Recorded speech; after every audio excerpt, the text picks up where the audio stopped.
Olá pessoal, nesse vídeo falaremos sobre a recuperação da Mata Atlântica, utilizando um método de adubação verde, e buscamos responder à pergunta: por que plantas utilizadas nesse método são assim denominadas? Antes de falarmos do adubo verde, abordaremos os problemas encontrados em um solo degradado onde se deseja recuperar a floresta. Número 1. Deficiências nutricionais. 2. Baixa infiltração e retenção de água.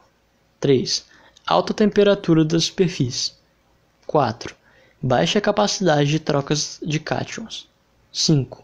Baixa ou nula atuação de micro-organismos do solo. Enfim, o que se observa numa área tipicamente degradada é um substrato supercompactado, de pobre estrutura física e com quantidades mínimas de matéria orgânica.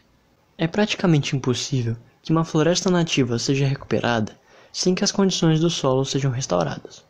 Não adianta fazer o processo de reflorestamento sem que o solo propicie o desenvolvimento vegetal. Temos então a adubação verde, uma notável solução para o tratamento de solos degradados.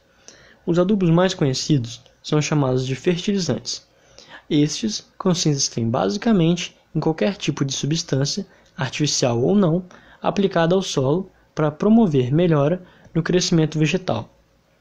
Já a adubação verde é uma prática agrícola que consiste no plantio de espécies vegetais em rotação ou em consórcio com outras culturas. No nosso caso, a Mata Atlântica nativa. Essas espécies podem cobrir o terreno por determinado período de tempo ou durante o ano todo.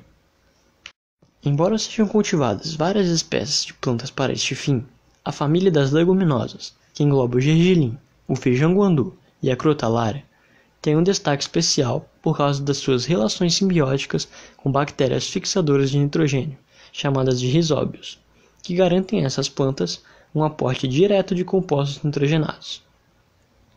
Mais características interessantes das plantas dessa família são a elevada produção de massa seca e as raízes profundas e ramificadas, capazes de extrair nutrientes das camadas mais profundas do solo.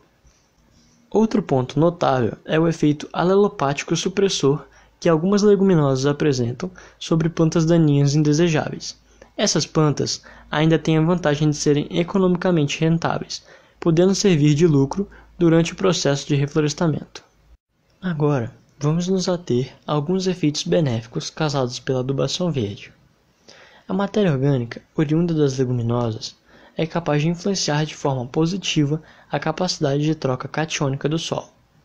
A decomposição dessa matéria orgânica causa leve diminuição do pH por meio do aumento da concentração de íons H+.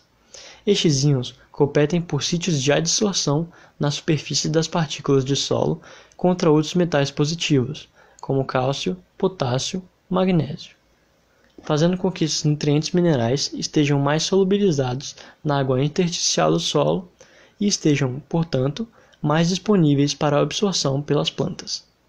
A adubação verde também promove a diminuição das perdas por lixiviação, a melhoria da estrutura do solo pela decomposição dos restos vegetais, permite o aumento da infiltração e desenvolvimento mais adequado das raízes. Outro ponto importante é que essas plantas criam sombreamento sobre o terreno, inibindo o crescimento de plantas daninhas, que são muito dependentes de grande incidência de luz solar para seu crescimento. Além de tudo que foi exposto, temos ainda outros motivos para escolher a adubação verde em vez da artificial.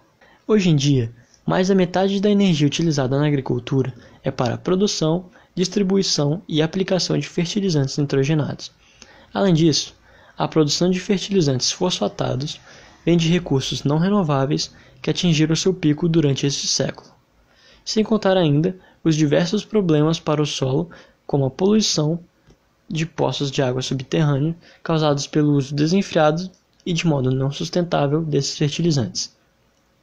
A adubação verde utiliza de plantas para fazerem todo esse processo de forma mais natural e com o menor impacto possível, pois são meios naturais de reciclagem de nutrientes. E, finalmente, além de todo o benefício ecológico, a adubação verde já se mostrou muito mais barata se corretamente aplicada, além de constituir uma fonte de renda alternativa nos locais onde está ocorrendo o reflorestamento.